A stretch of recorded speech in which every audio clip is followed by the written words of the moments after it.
ইসলামের কোনো কাজকর্মকে সারা বিশ্বব্যাপী তুচ্ছ করে, ছোট করে, হিংস্রতার সাথে সেটাকে উপস্থাপন করা হয়। যেমনিভাবে ইসলামের একটি অপরিহার্য বিধান হচ্ছে জিহাদ। কি বলেন তো? জিহাদ। বিশ্বের বড় বড় দার্শনিক এবং বিশেষ করে অন্যান্য ধর্মাবলম্বী যারা রয়েছে, ইসলাম কেবলমাত্র জিহাদকে বৈধতা দিয়েছে, এই কারণে ইসলামকে জঙ্গি বলে। বলেন নাউজুবিল্লাহ।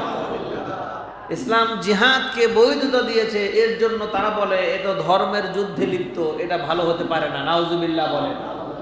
মূলত মূল কথা হচ্ছে আসলে জিহাদটা যে কি এইটাই তারা বোঝে না।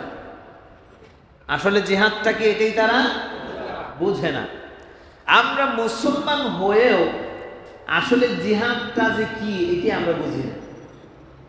এই কারণে জিহাদ শব্দটা শুনলেই আমরা মনে করি নাঙ্গা তলোয়ার নিয়ে ঘোড়ার পিঠে সাওয়ার হয়ে লৌহ বর্ম ধারণ করে, লোহার টুপি ধারণ করে কাউকে আক্রমণ করার নামই মনে হয় জিহাদ। এটা মনে হয় না? সাধারণ মানুষেরা এটাই মনে করে, এটাই মনে হয় জিহাদ। জিহাদ মানে ঘোড়ায় সাওয়ার হয়ে মানুষ মারা, মানুষ কাটা, এটাই মনে হয় জিহাদ। নাউজুবিল্লাহ বলেন। আসলে কি এটা জিহাদ? জোরে বলেন, আসলে কি এটা জিহাদ? আল্লাহর নবী সাইয়্যিদুনা মুহাম্মাদুর রাসূলুল্লাহ সাল্লাল্লাহু আলাইহি ওয়াসাল্লাম বলেন, আফদালুল জিহাদি কালিমাতু আদলিন ইনদা সুলতানিন জাইর আও আমিরিন জাইর। আল্লাহর নবী সাল্লাল্লাহু আলাইহি ওয়াসাল্লাম বলেন, সবচেয়ে বড় মুজাহিদ হলো ওই ব্যক্তি যেই ব্যক্তি একজন সুলতানের সামনে দাঁড়িয়ে, একজন শাসকের সামনে দাঁড়িয়ে ন্যায়পরায়ণতার এবং সত্য কথা বলে, তিনি হলো সবচেয়ে বড় মুজাহিদ। সবচেয়ে বড় জিহাদ হলো, সবচাইতে বড় জিহাদ হলো একজন জালেম শাসকের সামনে দাঁড়িয়ে সত্য বলা, একজন জালেম ব্যক্তির সামনে দাঁড়িয়ে সত্যের ঘোষণা দেওয়া, এই মিম্বরে বসে সত্য কথা বলাটাও হলো একটা জিহাদ। কথা বলেন ঠিক কি না? এখানে আল্লাহর নবী সাল্লাল্লাহু আলাইহি ওয়াসাল্লাম বলেছেন জিহাদ হলো একজন জালেম ব্যক্তির সামনে দাঁড়িয়ে সত্যের কথা বলা, ন্যায়পরায়ণতার কথা বলাই হলো জিহাদ। আর আমরা জিহাদের সংজ্ঞা বানিয়ে নিয়েছি অন্যরকম। জিহাদের সংজ্ঞা বানিয়ে মানুষ মারামারি আর কাটাকাটি। নাউজুবিল্লাহ বলেন। সত্যকে বৈরী পরিবেশের ভিতরে ধারণ করে ওইটার উপর ইস্তেকামত থাকা, ওইটার উপরে অটুট থাকার নামই হলো জিহাদ। সুবহানাল্লাহ বলেন। আচ্ছা আপনারা বলেন, তাহলে যদি অন্যায়ের সামনে সত্য বলাটা জিহাদ হয়, এই জিহাদ আমরা করতে রাজি আছি না নাই? জোরে রাজি আছি না নাই? অন্যায়ের সামনে নিজেকে মাথা নত করে দেব? একজন জালেমের সামনে নিজেকে পরাভূত করে দেব? আপনি যদি জালেমের সামনে মাথা নত করে দেন, জালেমকে সহযোগিতা করেন, আপনিও জালেম হয়ে গেলেন। কথা বলেন ঠিক কি না? সুতরাং বারবার আমরা চেষ্টা করেছি জালেমের সামনে সত্য কথা বলার জন্য। হাজার হাজার ওলামায়ে কেরাম জালেমের সামনে সত্য কথা বলতে গিয়ে ফাঁসির কাস্টে ঝুলেছে, জেল কারাবরণ করেছে, অবশেষে মৃত্যুবরণ করেছে। কথা বলেন ঠিক কি না? শুধুমাত্র আলেমদের কাজ নয়, এটা আমাদের সবার কাজ। জোরে বলতে হবে, কাদের কাজ এটা? আমাদের সবার কাজ এটা। শুধুমাত্র মুসলমানের কাজ নয় এটা, অন্যান্য ধর্মাবলম্বী যারা আছেন তাদেরও কাজ হলো এটা। জুলুম অন্যায়ের সামনে সত্য তুলে ধরা, সত্য কথা বলা। পৃথিবীর কোনো ধর্ম বলে নাই অন্যায়কে প্রশ্রয় দাও, পৃথিবীর কোনো ধর্ম যাজক বলে নাই, কোনো ধর্মগ্রন্থ বলে নাই অন্যায়কে মেনে নেওয়া। বরঞ্চ এটাই বলেছে অন্যায় যে করে, অন্যায় যে সহে, উভয়ই সমান। ঠিক কিনা বলেন? অন্যায় যে করে, অন্যায় যে সহে, উভয় কি সমান। ইতিপূর্বে আমরা শুধু জুলুমের শিকার হয়েছি, আমরা কথাও বলতে পারি নাই, কথা বলতে গেলেই ফাঁসি আর জেল। জুলুম আছে, ছিল কি ছিল না বলেন? জোরবান ছিল কি ছিল না? এর মধ্যে থেকেও যারা সত্য কথা বলেছে, এই হাদিস অনুযায়ী আমরা বলতে পারি তিনি হচ্ছেন সবচেয়ে বড় মুজাহিদ, ঠিক কিনা বলেন? আমার সম্মানিত প্রাণের ভাইয়েরা, জিহাদ শব্দের অর্থ হলো জাহদুন, অর্থাৎ প্রচেষ্টা চালানো, চেষ্টা সাধনা করা, কোনো কিছু অর্জন করার জন্য চেষ্টা করা, প্রচেষ্টা চালানো, যতক্ষণ না পর্যন্ত সফলতার দ্বার পর্যন্ত না পৌঁছানো যায় ততক্ষণ পর্যন্ত চেষ্টা চালানোকে বলা হয় জিহাদ। আমাদের অন্তরের ভিতরে জিহাদ লুকানো, একটাই জিহাদ, এ বাংলার জমিনে, এই পৃথিবীর বুকে আমরা আল্লাহর দেয়া কোরআনের বিধান কায়েম করব। আমরা এটা চাই কি চাই না? জোরে বলেন, চাই কি চাই না? আল্লাহর বিধান আল্লাহর জমিনে কায়েম হোক। কোন মুসলমান যদি এটা না চায়, আমার ভাইয়েরা জবাব দিবেন, তিনি কি আর মুসলিম থাকতে পারেন নাকি? জোরে জবাব দিবেন, মুসলিম থাকতে পারেন নাকি? সুতরাং অন্তরে লালন করা আল্লাহর দেয়া বিধান আল্লাহর জমিনে আমরা বাস্তবায়ন করব। যদি সে মুসলমান হয়, তার মনে, তার অন্তরে এই বাসনা থাকবে। এই বাসনা রাখা, এই বাসনা পোষণ করার মানেই হলো সে জিহাদি লোক, তিনি একজন মর্দে মুজাহিদ, তিনি একজন মুজাহিদ, যার অন্তরে লালন করে যে আল্লাহর কোরআনের বিধান, আল্লাহর বিধান আল্লাহর জমিনে আমরা বাস্তবায়ন করবো ইনশাআল্লাহ। কিন্তু আমাদের সমাজে, আমাদের মুসলিম নামধারী কিছু মানুষ, এরা বলে আমি তো আর ইসলামী দল করি না, আমি তো আর চরমোনাই করি না, আমি খেলাফত মজলিস করি না, আমি জামাত ইসলাম করি না, আমার তাহলে কোরআনের বিধান চাওয়ার দরকারটা কি? নাউজুবিল্লাহ বলেন। আচ্ছা আপনারা বলেন, এটা কি শুধু ইসলামী দলগুলোর দায়িত্ব নাকি প্রত্যেক মুসলমানের দায়িত্ব? জোরে বলতে হবে, কার দায়িত্ব? প্রত্যেক মুসলমানের দায়িত্ব। আপনি যেই দল করেন রাজনৈতিক, ওটা আপনার ব্যাপার। প্রত্যেক মুসলমানের অন্তরে যদি শহীদের তামান্না তার অন্তরে না থাকে, শহীদ হওয়ার ইচ্ছা না থাকে, আমার রাসূল বলেছেন ওই ব্যক্তি মুসলমান হতে পারবে না। ওই ব্যক্তি কি হতে পারবে না? মুসলমান হতে পারবে না। আপনারা কি শাহাদাতের মওত চান? মরতে তো একদিন হবেই, সবাইকেই মরতে হবে, কেউ বাঁচতে পারবে না, ঠিক কিনা বলেন? মরতেই হবে যখন, শহীদি মরণ দিও আমাকে। এই আশা করা যায় না? এই আশা করা যায় না? মরতে তো হবেই, শ্রীগাল কুকুরের মতো আর সাধারণ মানুষের মতো মরে লাভ কি? আল্লাহর কাছে প্রার্থনা করবো, আল্লাহ আমাদেরকে আপনি শহীদি মরণ দান করেন। সুবহানাল্লাহ বলেন। একজন ব্যক্তি যদি শহীদ হয়, শহীদি মর্তবা তার যদি লাভ হয়ে যায়, আমার রাসূল বলেছেন কিয়ামতের কঠিন ময়দানে আমার আল্লাহ রব্বুল আলামিন যখন বিচারের জন্য ডাক দিবেন, আনাল কাফার বলে ডাক দিবেন, তখন আল্লাহ পাকের সামনে দিয়ে একদল মানুষ তারা জান্নাতের দিকে ছুটে চলে যাবে, যেতে শুরু করবে। ফেরেশতারা আটকাবে, ও ফেরেশতারা রে, ফেরেশতারা আটকাবে, হে মানুষেরা তোমরা কারা?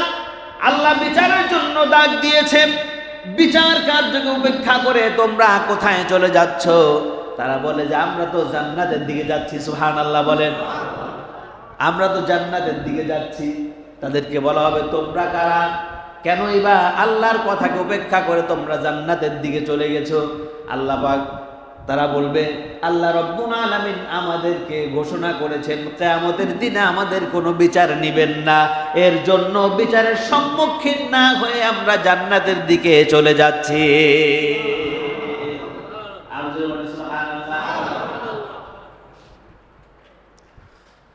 ফেরেশতারা বলবে তাহলে তোমরা কারা?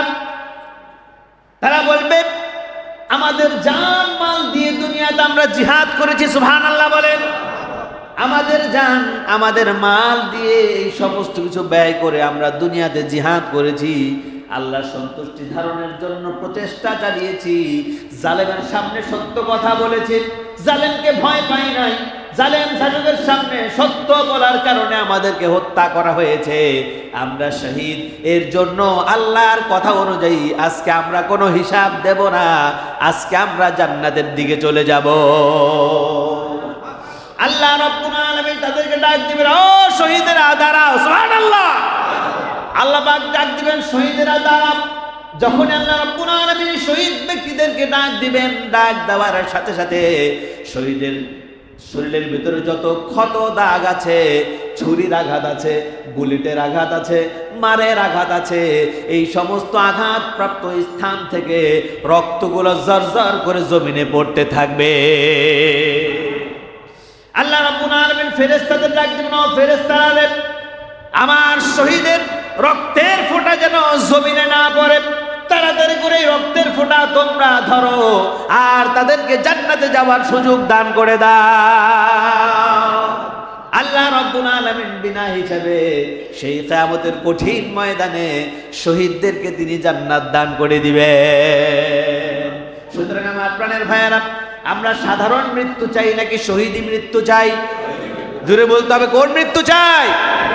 আল্লামা দেলোয়ার হোসেন সাইদি সাহেব তার ওয়াজ ও তাফসীরের ময়দানে সব সময় একটা কথাই বলেছেন, আল্লাহ শহীদি মর্তবা দান করে দিও আমাকে। সুবহানাল্লাহ বলে। জালেমের দ্বারা তিনি আঘাতপ্রাপ্ত হয়ে সর্বশেষ বিষ প্রয়োগের মাধ্যমে তাকে হত্যা করা হয়েছে। আমরা মনে করি যেহেতু জালেম হত্যা করেছে অবশ্যই তিনি একজন শহীদ। কথা বলেন ঠিক কিনা? অবশ্যই তিনি একজন শহীদ। আল্লাহ রাব্বুল আলামিন শহীদের সর্বোচ্চ মর্যাদা তাকে দান করে দিন। আরো জোরে বলছি আমিন। এমনি ভাবে যারা সত্যকে ধারণ করার জন্য জালেমের সামনে মাথা নত না করে নিজের দিনকে টিকিয়ে রেখেছে, আল্লাহর দিনকে অক্ষুণ্ণ রাখার জন্য জালেমের কাছে মাথা নত করে নাই, এই সমস্ত ব্যক্তিদেরকে, সমস্ত আলেমদেরকে আল্লাহ পাক জান্নাতবাসী করুন, শহীদি মর্তবা দান করুন। সকলে বলেন আমিন। আরো জোরে বলছি আমিন। আমার সম্মানিত প্রাণের ভাইয়েরা, আল্লাহর নবী মুহাম্মদুর রাসূলুল্লাহ সাল্লাল্লাহু আলাইহি ওয়াসাল্লাম বলেন, তোমরা তো মনে করো নাঙ্গা তলোয়ার নিয়ে যুদ্ধ করার নামই হলো জিহাদ। ওইটার নাম শুধুমাত্র জিহাদ নয়, আরো কি কি জিহাদ আছে আমি তোমাদেরকে বলি। আল্লাহর নবী বললেন, আফদালুল মুজাহিদু ফি বিররুল ওয়ালিদাইন। আমার নবীজি বলেন, সবচেয়ে বড় মুজাহিদ হলো ওই ব্যক্তি, সবচেয়ে বড় জিহাদ করেনেওয়ালা ওই ব্যক্তি, যেই ব্যক্তি তার পিতামাতাকে সম্মান করে, বাধা পবিত্র থাকার পরেও, সংকীর্ণতা থাকার পরও পিতামাতাকে ফেলে দেয় না, পিতামাতাকে সে সেবা শুশ্রূষা করে। আল্লাহর নবীর দরবারে একজন সাহাবা আসলো, এসে বলল, ইয়া রাসূলুল্লাহ, ইয়া হাবিবাল্লাহ, আমি আপনার সাথে জিহাদের ময়দানে যেতে চাই। আল্লাহর রাসূল বললেন, তুমি আমার সাথে জিহাদে যাবে, ভালো কথা, তুমি কি প্রস্তুত আছো কিনা? সাহাবা বললেন, ইয়া রাসূলুল্লাহ, ইয়া হাবিবাল্লাহ, আমি একেবারে প্রস্তুত আছি, আমি সহায় সম্বল সব কিছু নিয়ে এসেছি জিহাদে যাওয়ার জন্য। আল্লাহর নবী বললেন, তোমার বাসায় কে কে আছে? ওই সাহাবা বলল, ইয়া রাসূলুল্লাহ, আমার বাবা আছে, আমার মা আছে। বলল, তুমি কি চলে এসেছো? তারা কিছু বলে নাই। সাহাবা বললেন, ইয়া রাসূলুল্লাহ, আমি যখন চলে আসি আমার মা কান্না করেছে, বাবারে যাইস না, তুই স্যার আমাদের আর কেউ নাই, তুই চলে গেলে কে আমাদের দেখাশোনা করবে? তোমার বাবা কিছু বলেনি? ওই সাহাবা বলল, ইয়া রাসূলুল্লাহ, ইয়া হাবিবাল্লাহ, আমার বাবার চোখে পানি দেখেছি, আমাকে আসতে বারণ করেছে। আল্লাহর নবী বললেন, ও আমার সাহাবা, যাও যাও যাও, জিহাদের ময়দানে যাওয়ার দরকার নাই। ফাজাহিদুহুমা, তোমার পিতামাতার কাছে চলে যাও, তোমার পিতামাতার যদি খেদমত করো, তোমার পিতামাতার সাথে যদি ভালো আচরণ করো, তাদেরকে খুশি করতে পারো, মনে রেখো এইটাই হবে তোমার জন্য সবচেয়ে বড় জিহাদ। তোমার পিতামাতাকে খুশি করো, যাও, যেভাবে তাদেরকে কাঁদিয়ে এসেছো সেভাবে তাদেরকে গিয়ে হাসাও। যদি তাদেরকে হাসাতে পারো, অবশ্যই তুমি সবচেয়ে বড় মুজাহিদ হয়ে যাবে। সুবহানাল্লাহ বলেন। আল্লাহর নবী মুহাম্মদুর রাসূলুল্লাহ বলেন, শুধুমাত্র এইটা নয়, জিহাদ হলো আরো একটা। আফদালুল মুজাহিদ ফিল হজ্জ মাবরুর। আল্লাহর নবী বললেন, যেই ব্যক্তি নিজের সহায় সম্বল হালাল টাকা পয়সা দিয়ে হজের জন্য প্রস্তুতি গ্রহণ করলো, আল্লাহর রাস্তায় হজের জন্য বের হয়ে গেল, ওই ব্যক্তি হলো সবচেয়ে বড় একজন মুজাহিদ। সুবহানাল্লাহ বলেন। আল্লাহর নবী বলেন এইটাই শুধুমাত্র জিহাদ নয়, আরো জিহাদ আছে। সবচেয়ে বড় জিহাদ আফদল জিহাদু, সবচেয়ে বড় জিহাদ হলো মান জাহাদা নাফসাহু, তোমার নফসের বিরুদ্ধে তুমি জিহাদ করো। তোমার নফসের বিরুদ্ধে তুমি জিহাদ করো, সবচেয়ে বড় জিহাদ এটা। তোমার নফস যাচ্ছে আজকে শুক্রবার, জুমায় যেতে হবে, নফস যাচ্ছে না, একটু পরে যাই, একটু ঢিলে ঢালা করি, নামাজের সময় হয়েছে, নামাজে যেতে বারণ করে না, এই তো টিভিটা ছাড়া হয়েছে, একটু দেখি টিভিটা, মোবাইলে মেসেজ এসেছে একটু দেখি, অমুক কাজটা বাকি আছে, এইটা বাকি আছে, ওইটা বাকি আছে। যদি কোনো ব্যক্তি নিজের নফসের বিরুদ্ধে এই জিহাদ করতে পারে, ওই সমস্ত কিছুকে ঝেড়ে ফেলে দিয়ে আল্লাহর বিধানকে সবার আগে প্রাধান্য দেয়, আল্লাহর ইচ্ছাকে সবার আগে প্রাধান্য দিয়ে নিজের ইচ্ছাকে ক্ষান্ত করে আল্লাহর ইচ্ছা পালন করে, আমার রাসূল বললেন ওই ব্যক্তি হলো সবচেয়ে বড় মুজাহিদ। আমার প্রাণের বন্ধুগণ, মানুষ মনে করে জিহাদ মানে হলো মারামারি আর কাটাকাটি। মনে রাখতে হবে জিহাদ শব্দের অর্থ হলো প্রচেষ্টা চালানো, যতক্ষণ না পর্যন্ত সফলতা আসে তার নামই হলো জিহাদ। বাংলায় আমরা বলে থাকি অধ্যবসায়। কি বলি আমরা? অধ্যবসায় বলি না আমরা? অধ্যবসায়ী হও, জীবনে সফলতা আসবে। আমেরিকার প্রেসিডেন্ট রবার্ট ব্রুশ, নাম শুনেছেন আপনারা? দীর্ঘদিন আগের কথা, 17 বার আক্রমণ করেছে আমেরিকাতে, 17 বার। 16 বার যখন আক্রমণ করে, তিনি সৈন্যদের দ্বারা আঘাত প্রাপ্ত হয়ে একটা গর্তের ভিতরে পড়ে যান। গর্তের ভিতরে পড়ে যাওয়ার পর তিনি বেহুশ হয়ে গেছেন। দীর্ঘ সময় পর তার যখন জ্ঞান ফিরল, তিনি শুয়ে আছেন, তাকিয়ে দেখেন যে গর্তের এপাশ থেকে ওপাশে একটা মাকড়সা যাওয়ার জন্য অনেক চেষ্টা করছে। একবার দুইবার নয়, মাকড়সাটা এখান থেকে লাফ দিয়ে ওখানে যাওয়ার চেষ্টা করে। প্রথমবার লাফ দিল, অর্ধেক এসে মাটিতে পড়ে গেল। আবার সে দেয়াল বেয়ে ওই জায়গায় উঠলো, আবার ওখান থেকে লাফ দিল, আর একটু সামনে আসলো, মাটিতে পড়ে গেল। আবার জায়গা মতো ফিরে আসলো, আবার ওখান থেকে লাফ দিয়ে পারে যাওয়ার চেষ্টা করেছে। একবার দুইবার নয়, প্রায় শতাধিকবার। মাকড়সা যখন চেষ্টা চালালো এখান থেকে এখানে এই পর্যন্ত জাল বুনবে, মাকড়সা পারেনি। শতাধিকবার এটা করার পর সর্বশেষ এক লাফ দিয়ে অপর প্রান্ত যেতে সে সফল হয়েছে। রবার্ট বুশ চিন্তা করল, সাধারণ একটা মাকড়সা, তার ভিতরে কত অধ্যবসায়, তার ভিতরে কত প্রচেষ্টা। 100 বার পর্যন্ত এখান থেকে লাফ দিয়ে এখানে আসার চেষ্টা করেছে, ব্যর্থ হয়েছে। আবার ফিরে এসেছে, আবারও ব্যর্থ হয়েছে। এরপর সর্বশেষ সে সফলতা অর্জন করেছে। আমি তো সবেমাত্র 16 বার আক্রমণ করেছি, 16 বার যুদ্ধে গিয়েছি, আমি কেন এখনই অধৈর্য হয়ে যাচ্ছি? আমি আবারও যুদ্ধ করব। 17তম বার তিনি যখন আবার যুদ্ধের প্রস্তুতি নিলেন, আবার যুদ্ধ করলেন, তখন তিনি আমেরিকা জয় করে আমেরিকার প্রেসিডেন্ট হয়ে গেলেন। সুবহানাল্লাহ বলেন। আর যদি বলেন সুবহানাল্লাহ। সুতরাং প্রচেষ্টা চালানো, যতক্ষণ পর্যন্ত আল্লাহর জমিনে আল্লাহর দ্বীন কায়েম না হয় ততক্ষণ পর্যন্ত মুসলমানগণ প্রচেষ্টা চালাবে আল্লাহর দ্বীন যাতে, আল্লাহর আইন যাতে আল্লাহর জমিনে বাস্তবায়ন করা হয়। মনে রাখতে হবে এটার নাম হলো প্রকৃত জিহাদ। এটার নাম কি? জোরে বলতে হবে, এটার নাম কি? এটার নাম হলো প্রকৃত জিহাদ। জিহাদের একটা রূপ হচ্ছে, জিহাদের একটা পর্যায় হচ্ছে যুদ্ধে লিপ্ত হয়ে যাওয়া, একটা পর্যায়। কিন্তু যুদ্ধ করা মানেই জিহাদ নয়, যুদ্ধ করা মানেই জিহাদ নয়। জিহাদ করতে হলে, যুদ্ধ করতে হলে জিহাদের 4টা শর্ত রয়েছে। কয়টা শর্ত? জোরবেন কয়টা? 4টি শর্ত রয়েছে। আমার রাসূল বলেন 4টি শর্ত পূরণ না হলে কখনোই সেই ব্যক্তি জিহাদ করেছে বলে মনে হয় না, সেই ব্যক্তি মুজাহিদ হতে পারবে না। জিহাদ করতে হলে প্রথম শর্ত হলো ইসলামিক রাষ্ট্র হতে হবে। This is Islamic state. Islamic রাষ্ট্র হতে হবে, ইসলামিক হুকুমত জারি থাকতে হবে। তাহলে যেই রাষ্ট্রে ইসলামিক হুকুমত জারি আছে, যেই রাষ্ট্র ইসলামিক রাষ্ট্র, তারাই কেবলমাত্র জিহাদ করতে পারে, অন্য কেউ জিহাদ করতে পারে না। প্রকাশ্য যে জিহাদ, চূড়ান্ত যে পর্যায়ে যুদ্ধে লিপ্ত হওয়া, সেটা করতে পারবে না। এটা ছাড়া অন্য যত জিহাদ আছে সবগুলো সে করতে পারবে। আমার কথা বুঝে আসছে?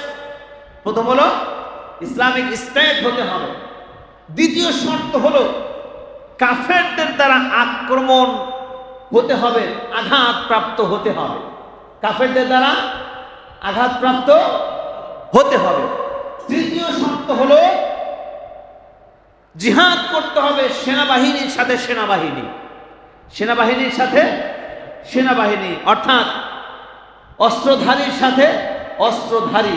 কোনো অস্ত্রধারী সাধারণ কোনো মানুষের সাথে যদি যুদ্ধে লিপ্ত হয়ে যায়, সেটা যুদ্ধ হয় না, সেটা জিহাদ হয় না, সেটা হয় সন্ত্রাসী কর্মকাণ্ড। কথা বলেন ঠিক কিনা? নিরস্ত্র মানুষের উপর অস্ত্রের হামলা, সেটা যুদ্ধ নয়, সেটা জিহাদ নয়, সেটা হচ্ছে গিয়ে হামলা, সেটা হচ্ছে সন্ত্রাসী কর্মকাণ্ড। ঠিক কিনা বলেন? জিহাদের চতুর্থ শর্ত হলো, জিহাদের চতুর্থ শর্ত হলো রাষ্ট্রের যিনি আমির থাকবেন, ইসলামিক রাষ্ট্রের যিনি আমির থাকবেন, তিনার অনুমতি থাকতে হবে, তার নির্দেশনা থাকতে হবে। তার অনুমতি ব্যতীত, তার নির্দেশনা ব্যতীত কখনো জিহাদ করা যাবে না। রাষ্ট্রের প্রধান যদি ঘোষণা করে জিহাদে সবাই ঝাঁপিয়ে পড়ো, আল্লাহ নবী মুহাম্মদুর রাসূলুল্লাহ সাল্লাল্লাহু আলাইহি ওয়াসাল্লাম বদরের যুদ্ধ করেছেন, উহুদের যুদ্ধ করেছেন, হুনাইনের যুদ্ধ, খায়বারের যুদ্ধ করেছেন।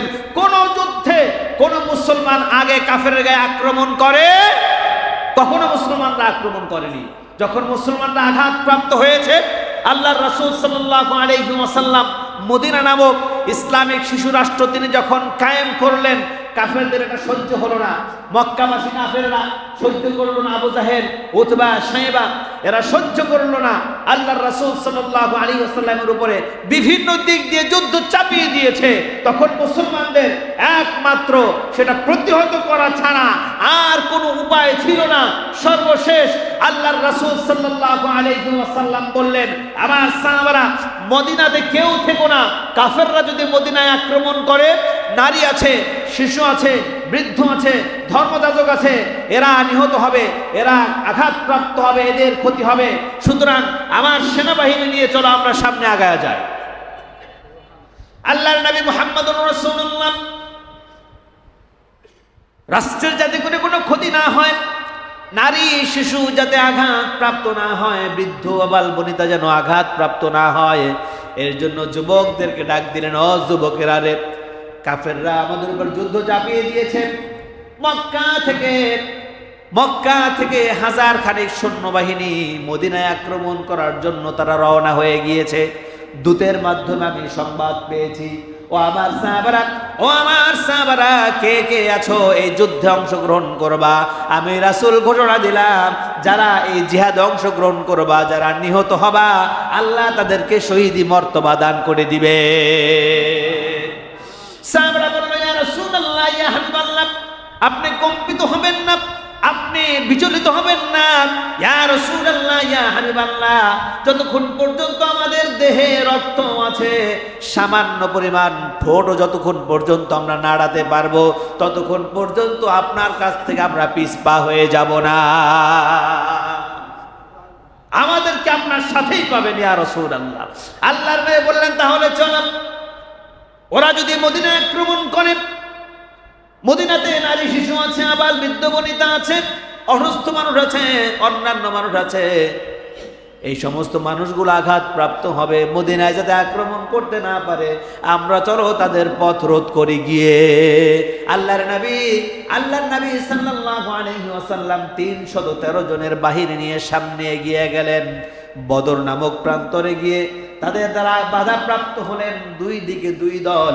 আল্লাহর রাসূল বললেন, তোমরা কেউ আঘাত করবা না, ওরা যদি আঘাত করতে আসে আমরা প্রতিহত করব।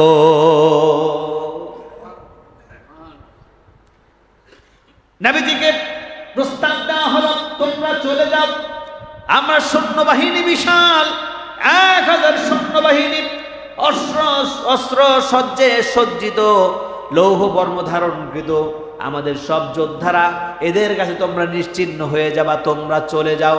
সাহাবারা বলল, না না না, আমরা চলে যাব না, যতক্ষণ পর্যন্ত আমাদের দেহে প্রাণ আছে আমরা যুদ্ধ চালিয়ে যাব। কাফেররা বলল, তাহলে তোমরা আক্রমণ করো। মুসলমান বলল, না, মুসলমান কখনো কাউকে আগে আঘাত করে না, মুসলমান কোন নিরপরাধ মানুষকে মারে না, মুসলমান কাউকে অন্যায়ভাবে মারতে পারে না, আঘাত করতে পারে না। এবার কাফেররা বলল, তাহলে এই নাও ঘটনা তোমাদেরকে ঘটিয়ে দিচ্ছি। এই বলে অতর্কিতভাবে মুসলমানদের উপরে তারা আক্রমণ করলো। আল্লাহর নবী বললেন, ও আমার সাহাবারা, যেহেতু কাফেররা আক্রমণ করেই বসেছে, কেউ বসে থাকো না, সবাই যুদ্ধ ক্ষেত্রে চলে যাও, সবাই এই আক্রমণ প্রতিহত করো। আমার প্রাণের ভাইয়েরা, একজন সাহাবা রাসূলুল্লাহর কাছে বলল, ইয়া রাসূলুল্লাহ, আমার তো কোনো তলোয়ার নাই, ঘোড়াও নাই, আমার যুদ্ধের পোশাকও নাই, ইয়া রাসূলুল্লাহ, কিছুই নাই আমার, আমি কিভাবে যুদ্ধ করব? আমার রাসূল বললেন, তুমি আমার কাছে আসো। পাশেই খেজুর গাছ ছিল, খেজুর গাছের একটা ডগা টান দিয়ে ছিঁড়ে সাহাবার হাতে দিয়ে বললেন, যাও যাও যাও, এই খেজুরের ডগা দিয়ে তুমি যুদ্ধ করো। সুবহানাল্লাহ। ইতিহাস সাক্ষী, আল্লাহর নবী তার বরকতের হাতে যে খেজুরের ডগা দিয়েছে সাহাবার হাতে, সাহাবা মনে করে নাই এটা খেজুরের ডগা, সাহাবার মনে বিশ্বাস, আল্লাহর রাসূল যেহেতু নিজে একটা জিনিস আমার হাতে দিয়েছেন, এটা কি দেখার বিষয় নয়, খেজুরের ডগা নাকি লাঠি দেখার বিষয় নয়, আল্লাহর রাসূল দিয়েছেন, এটা সবচেয়ে বড় একটা ব্যাপার, সবচেয়ে বড় একটা আমানত। আমি যুদ্ধের ময়দানে ঝাঁপিয়ে পড়ি। সাহাবারা চেয়ে চেয়ে দেখলো, কাফেররা চেয়ে চেয়ে দেখলো, ওই খেজুরের ডগা নিয়ে যখনই কোনো কাফেরের গায়ে আঘাত করে, কাফেরের গায়ে আঘাত করতে দেরি, খেজুরের ডগার বাড়ি যখন ওই কাফেরের গায়ে লাগে, কাফেরটা দ্বিখণ্ডিত হয়ে দুইটা ভাগ হয়ে মাটিতে পড়ে যায়। আর সুবহানাল্লাহ, এটা হচ্ছে ঈমানি শক্তি। কিসের শক্তি? এর নাম হচ্ছে ঈমানি শক্তি। সুবহানাল্লাহ বলে। যুদ্ধের ময়দানে বিশাল বড় পাটাতন, গেটের কপাট কাফেররা আঘাত করে ফেলে দিয়েছে। যুদ্ধের ময়দানে হযরত আলী কাররামাল্লাহু ওয়াজহা সেখানে ছুটে গেলেন। কাফেররা মুসলমান বাহিনীকে আক্রমণ করছে, আর বিশাল বড় কপাটটা, বিশাল বড় গেট, বিশাল বড় ফটক, ওইটাকে হযরত আলী রাদিয়াল্লাহু তাআলা আনহু তার সামনে গেলেন, তার ঢালটা ভেঙে গেল। কাফেররা এমন জোরে আক্রমণ করেছে, ঢালটা ভেঙে গিয়েছে। তিনি কিভাবে যুদ্ধ করবেন? ডান হাতে তলোয়ার, বাম হাতে ঢাল, ভেঙে গেছে, ঢাল পাবেন কোথায়? দেখলেন যে বড় গেটটা পড়ে আছে, বিশাল বড় গেট, এক টান দিয়ে গেটটা বাম হাত দিয়ে ধরে এইটাকে ঢাল বানিয়ে ডান হাত দিয়ে যুদ্ধ করেছে। যুদ্ধ শেষ হয়ে গেল। যুদ্ধ শেষ হয়ে গেল। হযরত আলী আল্লাহর রাসূলের সামনে আসলেন, এসে বললেন, ইয়া রাসূলুল্লাহ, ইয়া হাবিবাল্লাহ, এই যে বিশাল বড় কপাট দেখছেন, বিশাল বড় গেট দেখছেন, আমার যখন ঢাল ভেঙে গিয়েছে, তখন আমি এই কপাটটাকে, গেটটাকে ঢাল বানিয়ে তারপরে যুদ্ধ করেছি। আল্লাহ নবী বললেন, ও আলী, তুমি কি অহংকার করছো?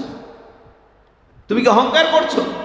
হযরত আলী বললেন, ইয়া রাসূলুল্লাহ, ইয়া হাবিবাল্লাহ, না, আমি তো অহংকার করছি না, আমি তো অহংকার করছি না, আমি কাফেরদের বিরুদ্ধে যুদ্ধ করেছি, এইটাই আপনাকে বোঝানোর চেষ্টা করেছি। আল্লাহর নবী বললেন, ও আলী, একটু যাও তো, গেটটা পারলে একটু উঁচু করে আমাকে দেখাও, আমার তো বিশ্বাস হচ্ছে না। হযরত আলী গেটের কাছে গেল, গেটটাকে বাম হাত দিয়ে টান দিল, নাড়াতে পারলেন না। দুই হাত দিয়ে উঁচু করার চেষ্টা করলেন, উঠাতে পারলেন না। আল্লাহর রাসূল বললেন, আরো কয়েকজন সাহাবা তোমরা যাও। আরো 2-3 জন মিলে গেটটা উঁচু করার চেষ্টা করলেন, কোনোভাবেই গেট উঁচু হলো না। হযরত আলী মাথা নিচু করে ফেললেন, ইয়া রাসূলুল্লাহ, ইয়া হাবিবাল্লাহ, কিভাবে এটা সম্ভব? এই গেটটাকেই তো আমি বাম হাত দিয়ে উঁচু করে ঢাল বানিয়েছিলাম, এখন আমি গেটটা উঁচু করতে পারছি না কেন? আল্লাহর নবী বললেন, ও আলী রে, ও আলী, যখন তুমি যুদ্ধ করেছিলে তখন স্বয়ং আল্লাহ তোমাকে সহযোগিতা করেছে। তখন এই গেটটা ভারী নাকি হালকা এটা দেখার বিষয় নয়, তোমার ইমানি শক্তি আল্লাহ পাকে এতটাই বাড়িয়ে দিয়েছে, স্বয়ং আল্লাহ নিজে তোমাকে সাহায্য করেছে। ও আলী রে, এখন সাহায্যের প্রয়োজন নাই, যুদ্ধ শেষ হয়ে গিয়েছে। এখন ওই কপাটের প্রকৃত ভারী এখন দেখাবে। তুমি হাজারো চেষ্টা করলে তুমি আলী কেন, তোমার মতো 4 জন আলী মিলেও এই গেট উঁচু করতে পারবা না। সুবহানাল্লাহ। তাহলে বোঝা যায় আমার ভাইরা, যদি কারো ইমানি শক্তি থাকে, ইমানি শক্তি যদি প্রবল থাকে, হাজারো শক্তিধর কাফের তার সামনে কিছুই নয়। আমার প্রাণের ভাইয়েরা, এখনো যদি মুসলমানেরা সেই ইমানি শক্তি নিয়ে নারে তাকবীর, আল্লাহু আকবার বলে সামনে এগিয়ে যায়, পৃথিবীর যত কাফের মুরতাদ আছে, কাফের মুশরিক আছে, তাদের যত শক্তি আছে মুসলমানের কাছে সবাই পরাভূত হয়ে যাবে। কথা বলেন ঠিক কিনা? আজকে শুধুমাত্র মুসলমানরা ইমানের দিক দিয়ে দুর্বল হওয়ার কারণে আজকে মুসলমানরা মার খায়, আজকে মুসলমানরা পরাজিত হয়, মুসলমানরা পদদলিত হয়। কথা বলেন ঠিক কিনা? সুতরাং আমার প্রাণের ভাইয়েরা, জিহাদকে নিয়ে কটাক্ষ করা যাবে না। জিহাদ হচ্ছে ইসলামের পবিত্র একটা বিধান। চূড়ান্ত পর্যায় হচ্ছে যুদ্ধের ময়দানে গিয়ে যুদ্ধ করা। এর আগে যত জিহাদ রয়েছে, প্রত্যেক মুমিন যদি আল্লাহর রাসূল সাল্লাল্লাহু আলাইহি ওয়াসাল্লামের সুন্নত অনুযায়ী জিহাদ করে, তাহলে অবশ্যই অবশ্যই এই দুনিয়াতে ওই ব্যক্তি কামিয়াব হয়ে যাবে। আল্লাহ রাব্বুল আলামিন বললেন, وقاتلوا في سبيل الله الذين يقاتلونكم ولا تعتدوا إن الله لا يحب المعتدين। আল্লাহ রাব্বুল আলামিন বললেন, ও আমার মুমিনেরা শোনো, وقاتلوا في سبيل الله, তোমরা আল্লাহর রাস্তায় যুদ্ধ করো, আল্লাহর রাস্তায় জিহাদ করো, কতল করো তোমরা ওই সমস্ত ব্যক্তিদেরকে যারা তোমাদেরকে কতল করতে আসে। আল্লাহর রাস্তায় তাদের বিরুদ্ধে তোমরা যুদ্ধের ময়দানে নেমে পড়ো। আর মনে রেখো, কোন দাম্ভিক ব্যক্তিকে আল্লাহ রাব্বুল আলামিন কখনো ভালোবাসেন না। বিরুদ্ধাচরণ করো না, দাম্ভিকতা করো না, আল্লাহর রাসূলের বিরোধিতা করো না, ওই ব্যক্তিকে আল্লাহ রাব্বুল আলামিন কখনোই ভালোবাসেন না। সুতরাং তুমি যে অবস্থায় থাকো না কেন, যেই স্টেজেই থাকো না কেন, সেখানে থেকে তুমি জিহাদ পরিচালনা করবে। আর ওই প্রচেষ্টা চালাতে গিয়ে তোমার যদি মৃত্যু হয়, সেই মৃত্যুটা হয়ে যাবে শহীদি মৃত্যু। ঠিক কিনা বলেন? রাজি আছি না নাই? জোরে বলতে হবে, রাজি আছি না নাই? কিন্তু আমার ভাইয়েরা, আমাদের দেশে একটা গোষ্ঠী আছে, এরা বলে যে আমরা জিহাদ করি। কি করে? বলে যে আমরা জিহাদ করি, বোমা মেরে মানুষ মারে, বললে যে মানুষ মারলেই জান্নাতে যাওয়া যায়। নাউজুবিল্লাহ বলে, মানুষ মারলেই কি জান্নাতে যাওয়া যায়? হ্যাঁ, আমাদের দেশে একটা দল আছে, জঙ্গি সংগঠন, জেএমবি, হিজবুত তাওহীদ, আরো এরকম কিছু সংগঠন আছে। এই জিহাদের সংজ্ঞাকে তারা উল্টা করে মানুষের সামনে উপস্থাপন করে। বলেন নাউজুবিল্লাহ, জোরে বলেন নাউজুবিল্লাহ। আপনারা দেখেছেন বিগত বেশ কয়েক বছর আগে সিরিজ বোমা হামলা হয়েছে আমার বাংলাদেশে। ঠিক কিনা বলেন? হয়েছে না? সিরিজ বোমা হামলা সারা দেশে একযোগে, সিরিজ বোমা হামলা। নাউজুবিল্লাহ বলেন। আচ্ছা, আপনারা বলেন এটা কি জিহাদ? জোরে বলেন। আমি যে জিহাদের সংজ্ঞা দিয়েছি আপনাদেরকে, এটা কি জিহাদ? এটা কখনোই জিহাদ।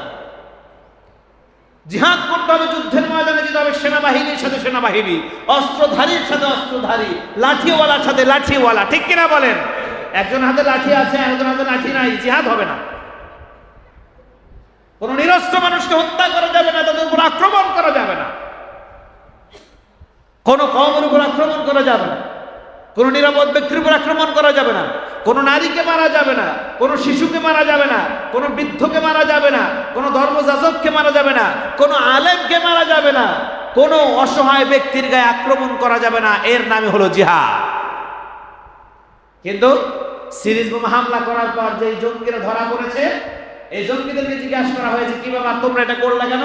বললো যে দেশ খুব খারাপ হয়ে গেছে, মানুষ খুব খারাপ হয়ে গেছে, আমরা যাদেরকে মারছি সবাই খুব খারাপ, এরা ইসলামের ক্ষতি করতেছে, এরা মানুষের ক্ষতি করতেছে, এরা দেশের ক্ষতি করতেছে, এর জন্য তাদেরকে আমরা বোমা মেরে ফেলে দিয়েছি, আর তাদেরকে মারলেই আমরা জান্নাতি হব, আমাদেরকে শেখানো হয়েছে। জোরে বলেন নাউজুবিল্লাহ। জিহাদের সংজ্ঞা কি এটা? আমাদের গাজীপুরের জজ কোর্টের সামনে সিরিজ বোমা হামলা হয়েছে, ওই একই সাথে কয়েকজন জজ মারা গিয়েছেন, কয়েকজন উকিল মারা গিয়েছেন। যেই জজগুলো মারা গিয়েছেন শুনছি তারা বলে যে এরা ঘুষ খেত, এরা টাকার বিনিময়ে বিচার করত, এরা স্বজনপ্রীতি করত, এর জন্য তাদেরকে মেরে ফেলেছি। আমার কথা হলো, যদি তাদের কোনো ব্যক্তিগত অপরাধ থাকে, তুমি সাজা দেওয়ার কে? তুমি যদি তাকে হত্যা করেছো, তুমি একজন হত্যাকারী। কথা বলেন ঠিক কিনা? তুমি কখনো মুজাহিদ নও। ওই ব্যক্তি যদি তোমাকে মারতে আসতো, তুমি যদি মারতা তাহলে জিহাদ হতো, সে তো তোমাকে মারতে আসে নাই, তিনি ছিলেন নিরস্ত্র, তুমি তাকে মারতে গিয়েছো, তুমি আসল জঙ্গি, তুমি হত্যাকারী। শায়েখ আব্দুর রহমান নাম শুনেছেন না? এরপর বাংলা ভাই ছিল কি ছিল না? তারপরে আরো একজনকে ফাঁসি দেওয়া হয়েছে, এরশাদ শিকদার, ঠিক না? এগুলো ছিল, এদের ব্রেনকে এমন ভাবে ওয়াশ করেছে, এমন ভাবে ব্রেনকে ওয়াশ করা হয়েছে যে তারা মনে করে এইটাই মনে হয় জিহাদ। বলেন নাউজুবিল্লাহ, জোরে বলেন নাউজুবিল্লাহ। আমাদের দেশে এখনো কিছু কিছু জাতি আছে, এরা মনে করে যে অমুকে খারাপ কাজ করতেছে, ওকে মারাই হবে জিহাদ। নাউজুবিল্লাহ বলেন। ওকে মারা জিহাদ নয়, তুমি ওর কাছে যাও, ওর সাথে মিশো, যত খারাপ মানুষ হোক না কেন তার ভালো কোনো একটা সাইড আছে, ঠিক কিনা বলেন? ভালো সাইড আছে না নাই?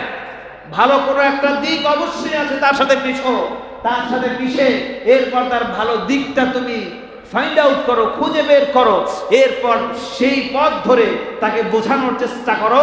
সামান্য যদি বিবেকবান লোক হয়, সে একসময় অবশ্যই ভালোর পথে ফিরে আসবে ইনশাআল্লাহ, ঠিক কিনা বলেন? তারা ভালোর পথে ফিরে আসবেন। আল্লাহ রাব্বুল আলামিন বলেন, ইউরিদুনা আন ইউতফিউ নূরাল্লাহি বিআফওয়াহিহিম ওয়াল্লাহু মুতিম্মু নূরিহি ওয়ালাউ কারিহাল মুশরিকুন।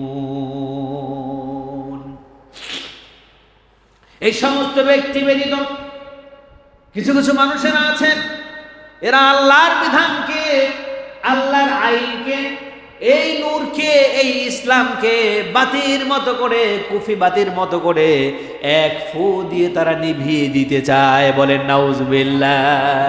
তারা এক ফুক দিয়ে তারা নিভিয়ে দিতে চায়, তারা এক ফুক দিয়ে নিভিয়ে দিতে চায়। সুতরাং এই ব্যক্তিরা যতই চেষ্টা করুক না কেন, আল্লাহর দিনকে আল্লাহ রাব্বুল আলামিন সমুন্নত রাখবেন, আল্লাহর দিনকে আল্লাহ পাক কখনোই পরাভূত হতে দিবেন না। তাদের চেষ্টা ব্যর্থতায় পর্যবসিত হয়ে যাবে, তারা কখনোই সফল হবে না, তারা কখনোই সফল হবে না। সুতরাং আমার মুমিনেরা, ও মুসলমান ভাইয়েরা, সতর্ক থাকতে হবে, সচেষ্ট থাকতে হবে। আমাদের মুসলমানিত্বের সুযোগ নিয়ে যেন কেউ আমাদের ভিতরে জঙ্গিবাদ না ঢুকিয়ে দিতে পারে।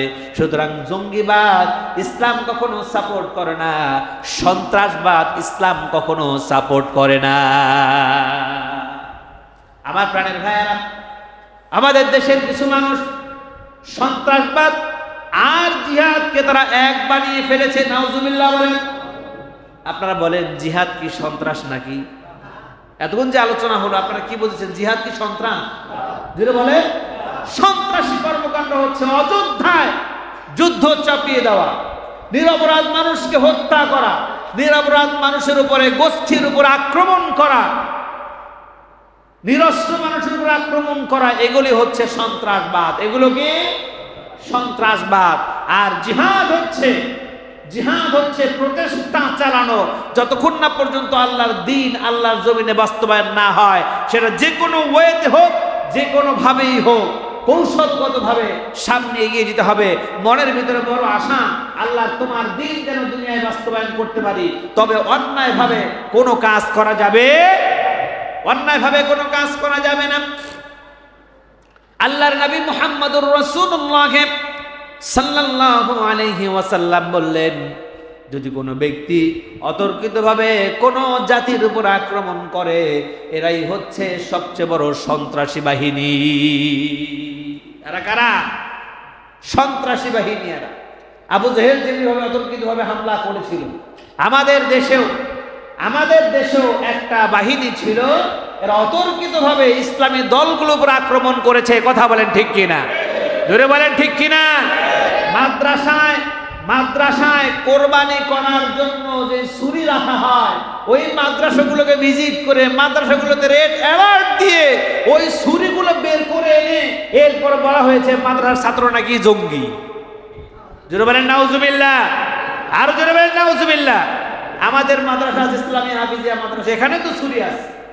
আচ্ছা আপনারা বলেন তো, এই ছুরি কি প্রত্যেক মাসে মাসে ব্যবহার করা হয়? এই ছুরি কি প্রত্যেক দিন ব্যবহার করা হয়? প্রত্যেক সপ্তাহে ব্যবহার করা হয়? কয়বার ব্যবহার করা হয় বছরে? কখন? এই তো ভালো বুঝছেন না। কোরবানি দেওয়ার জন্য ছুরি রাখা হয়েছে, এই ছুরি দিয়ে কোরবানি করা হয়, মানুষের উপকার করা হয়।